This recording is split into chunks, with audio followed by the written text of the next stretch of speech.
Socialism is bad because socialism is tyranny.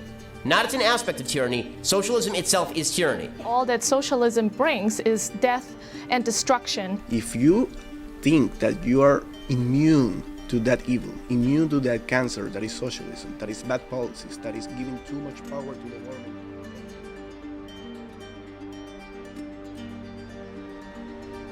Socialism has been both a dream and a nightmare for humanity. On the one hand, it promises a society where everyone is equal, free, and happy, and where the state serves as a benevolent guardian of the common good.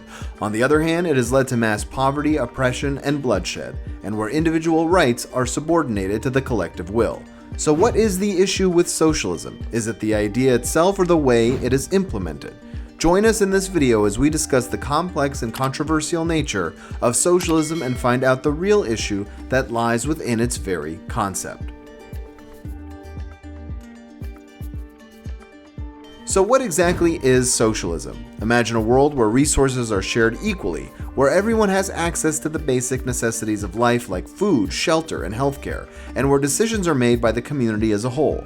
Sounds pretty good, right? Well, that is socialism in a nutshell.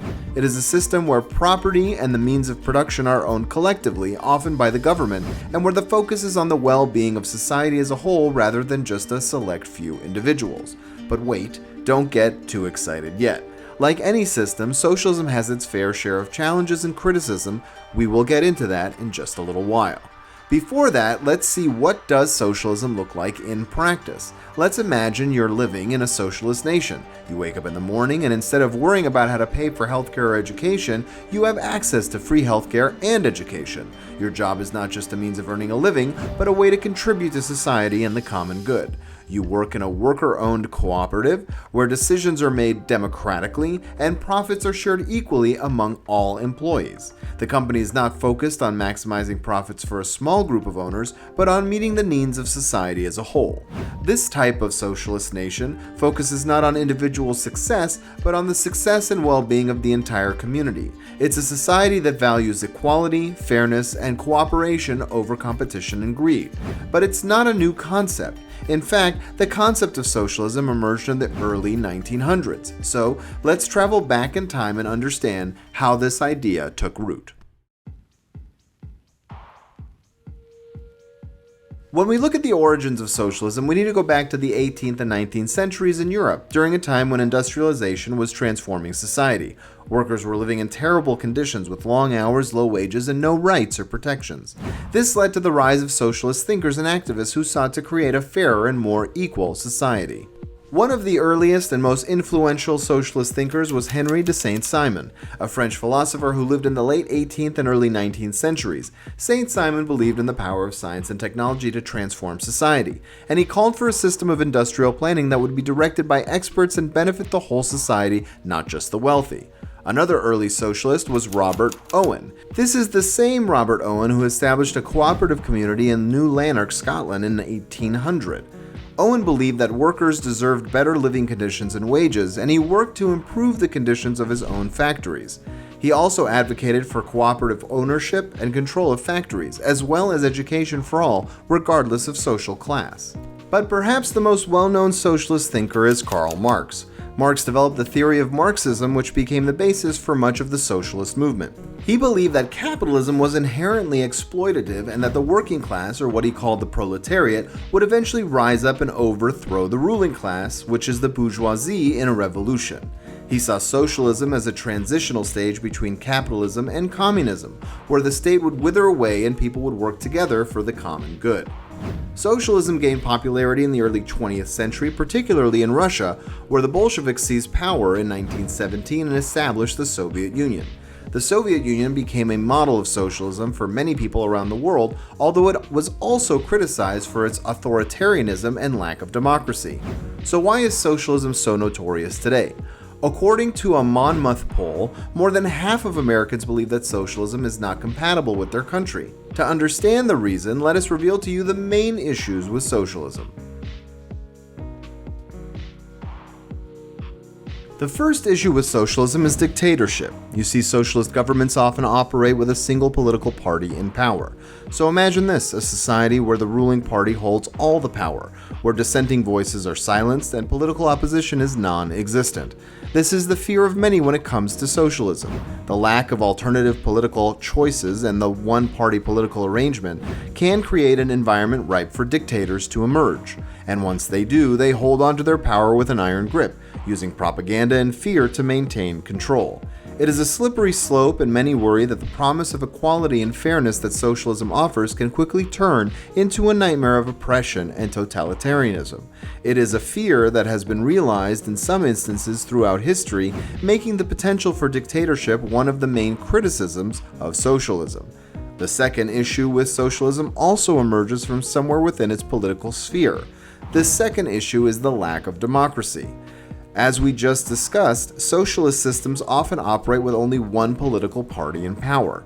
This leaves citizens with no other options during elections. This lack of choice ultimately deprives people of their democratic rights, as they're unable to choose representatives that reflect their beliefs and values. Other than this, there is little incentive for politicians to work harder to make meaningful changes because there's no competition between different political parties. And when there is no effort from the government, corruption, nepotism, and a lack of accountability, the ruling party may become complacent and take its position of power for granted. Ultimately, the absence of alternative political choices can undermine the democratic foundations of any society. Let's discuss the next big problem with socialism. It's high taxation. When taxes are too high, it can discourage people from working and taking risks. This includes starting a business. For example, entrepreneurs may feel that if the government takes a large percentage of their profits, it's not worth the effort, and they may choose to work abroad or not at all. Moreover, the super rich can easily move to tax havens and avoid paying their fair share, leaving the burden on the rest of the population. Another problem with high tax rates is that they may not even generate significant revenue for the government. Just like French President Hollande imposed a 75% tax rate on incomes over €1 million in 2012, but it only raised a small amount of revenue. Why? Because many people found ways to avoid paying it. It is only one example that shows that high taxes can have unintended consequences and fail to achieve their desired goals. The next big issue with socialism is that consumers get a limited choice. The thing is, under socialism, the government controls most of the businesses. So this means you don't have much choice as a consumer. You can only buy what the government produces or approves. So if you don't like a certain product or service, tough luck.